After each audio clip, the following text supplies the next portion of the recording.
Welcome to Fantastic Vision.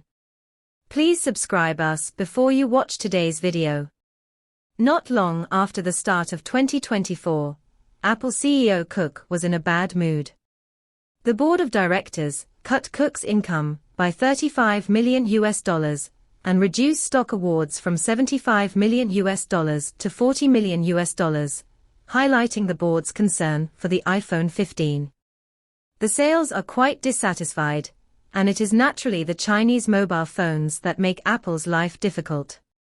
China is the largest market for the iPhone, but Apple's sales in the Chinese market have been unsatisfactory since last year, mainly because it was besieged by several Chinese mobile phone companies, resulting in iPhone 15 sales failing to meet expectations. The more important reason is that Apple is gradually reducing the proportion of manufacturing in China and trying to replace it with manufacturing in India.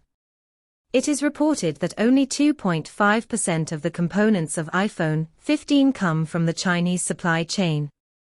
At the beginning, the Chinese supply chain contributed more than 20% of the value of the iPhone. This makes Chinese consumers very dissatisfied, so Chinese consumers abandon iPhones and buy domestic mobile phones. In fact, Cook learned earlier that Chinese consumers were abandoning Apple, and sales dropped just 2 weeks after the release of the iPhone 15 in 2023. Therefore, Cook hurriedly visited China, interacted closely with Chinese consumers at a Chengdu retail store, and then visited Luxshare Precision. Later stated that it would continue to have a win-win situation with manufacturing in China.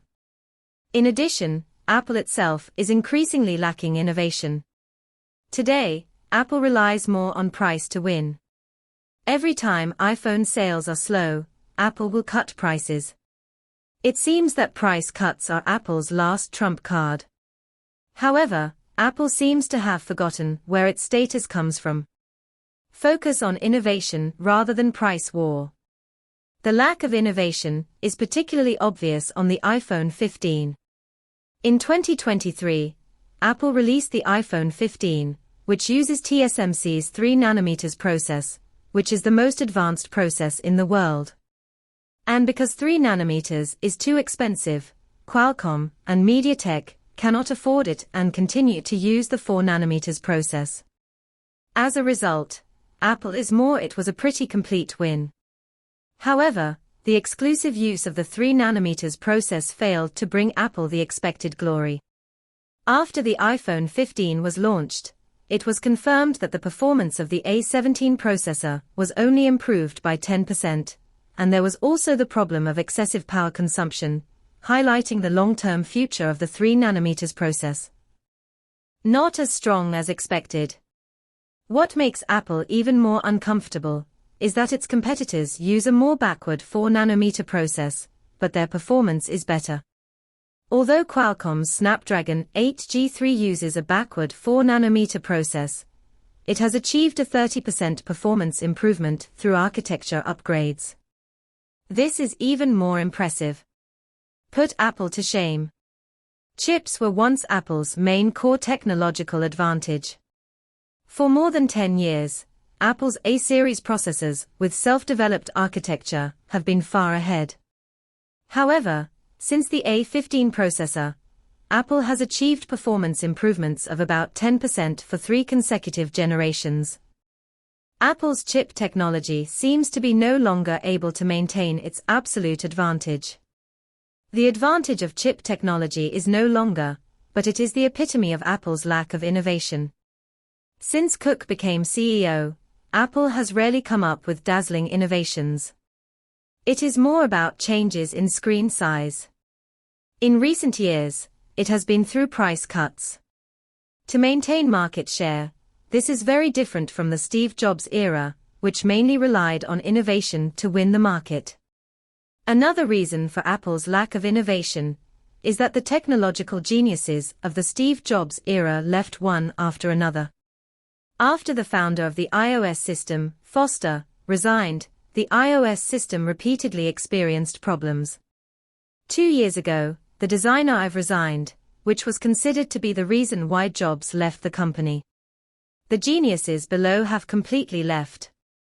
Without technological geniuses, it will be difficult for Apple to continue to innovate. In contrast, Chinese mobile phones have made a lot of innovations in chips, cameras, etc. in recent years. Some technologies were even first adopted by Android phones before Apple adopted them. This is considered to be that Apple has become an imitator in the mobile phone industry. The industry sarcastically said that Jobs would be so angry that he would lift the coffin when he saw Apple today. The results of lack of innovation are finally reflected now. It is reported that Apple's shipments fell by 4% in Q4 2023, and in 2024, it was reported that sales fell by 30% in the first week. iPhone is Apple's largest source of revenue, and iPhone sales are poor. No wonder Apple's board of directors wants to reduce the bonus to Cook. The dilemma facing Apple is both a challenge and an opportunity. Apple's development in the Cook era had obvious problems, including lack of innovation and excessive pursuit of profits, which led to consumer disappointment in Apple. If Apple wants to get out of this predicament, it must make changes. Apple needs to regain the innovative spirit emphasized in the Steve Jobs era. Only by strengthening its innovation capabilities and providing new products and experiences can Apple regain the trust and favor of consumers.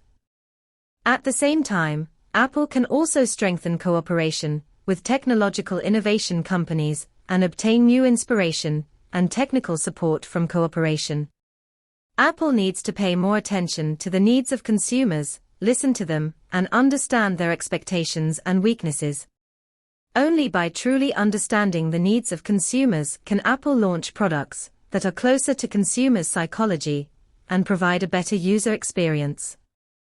In terms of personalization and customization needs, Apple can provide more choices and personalized services. Apple must respect the laws and regulations of various countries and stop profiting from monopolistic behavior. In the international market, Apple must respect the laws of various countries and abide by competition rules.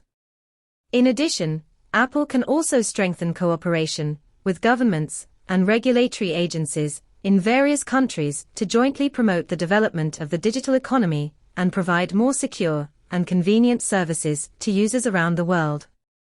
In the current situation, Apple is facing many pressures and challenges. During the Cook era, Apple focused too much on profits and neglected innovation, which led to Apple's regression and caused consumers to question and abandon Apple. If Apple wants to turn losses into profits, it must strengthen its innovation capabilities, pay attention to consumer needs, and carry out targeted business activities. Only through these changes can Apple reshape its brand image and regain consumer trust and market share. This is an important turning point and critical moment for Apple. China will wait and see whether Apple can realize the problem and take positive action. Only with the support of consumers can the healthy development of the entire industry be promoted.